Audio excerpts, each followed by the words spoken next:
Helicopter money basically does the following.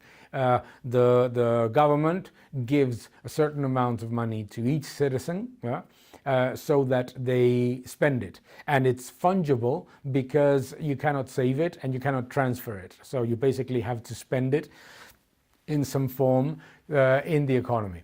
The idea is to relaunch the economy in an environment of weakness. However, there are numerous problems with helicopter money. The first one is that it creates a false demand signal. It works almost like a subsidy or like a mini real estate bubble. What it does is that at the beginning, and because it's fungible in a very short period of time, people are going to rapidly use that money and spend it wherever they want. Okay, that's fine. The problem is that creates a demand signal that is false, and if companies start to increase capacity, start to increase activity, start to hire more people because of that inflow of artificial money, then when it stops, it immediately creates a backlash, a much larger backlash than was created before. Obviously, you may say, okay, then continue with helicopter money. It goes like this. The first 1,200 euros or equivalent that the Chinese authorities, that the Hong Kong authorities will provide, will very likely generate a boost of activity in the economy in the first year.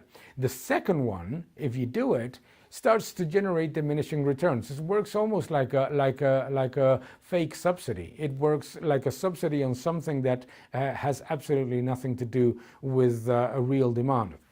So not even in the first 3 years, you would start to see the diminishing returns. Now, if you don't have the level of reserves and the level of inflow of capital that Hong Kong has, on top of that, by the second year, the third year, deficits start to go through the roof. More importantly, not because the amount that you put into the helicopter money doesn't flow back as higher levels of tax income, because the multiplier is very poor. Remember that what you're trying to do is to offset declining consumption in the economy. So it basically does not generate higher tax revenues. It generates a little bit of an offset of a slump in tax revenues. But in the second, third year, you start to see the negative impact on real salaries, the negative impact on the purchasing power of wages and savings, and the negative impact, obviously,